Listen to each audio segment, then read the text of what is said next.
ہمارے چینل کو سبسکرائب کریں اور بیل آئیکن کے بٹن کو دبائیں۔ ایک لڑکی کی شادی ہوئی۔ شادی کی پہلی رات دولہا کھانے کا بڑا سا تھال لیے کمرے میں داخل ہوا۔ کھانے سے بڑی زبردست خوشبو آ رہی تھی۔ کہنے لگا آؤ کھانا کھاتے ہیں۔ بیوی بولی میں نے دیکھا ہے تمہاری والدہ نے بھی کھانا نہیں کھایا، ان کو بھی بلا لو، پھر مل کر کھاتے ہیں۔ شوہر نے کہا وہ سو گئی ہوں گی، انہیں چھوڑو ہم دونوں کھاتے ہیں۔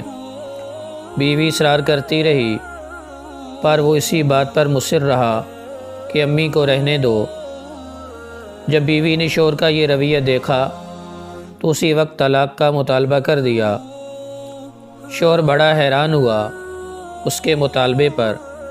اس نے بڑا سمجھایا لیکن وہ اپنی بات پہ ڈٹی رہی، یہاں تک کہ طلاق ہو گئی۔ دونوں الگ ہو گئے، پھر دونوں نے دوسری شادیاں کر لیں۔ 30-35 سال گزر گئے۔ عورت کے بیٹے ہوئے بہت محبت کرنے والے، ماں کا خیال رکھنے والے، بہت آسودہ حال تھی وہ۔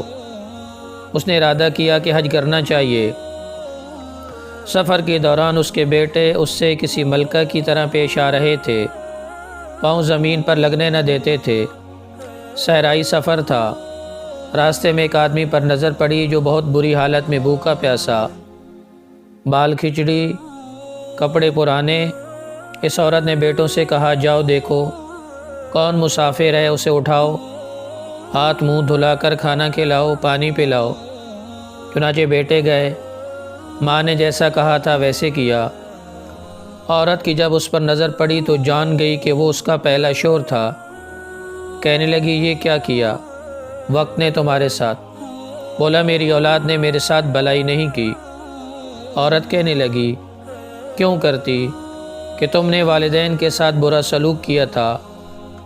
میں اسی دن جان گئی تھی کہ تم ماں باپ کے حقوق ادا نہیں کرتے، اس لیے میں ڈر گئی کہ کل کو میرے ساتھ بھی ایسا ہی ہوگا۔ یہ دیکھو آج میں کہاں ہوں اور تم کہاں۔ ماں باپ کے ساتھ برا سلوک اللہ کی نافرمانی ہے۔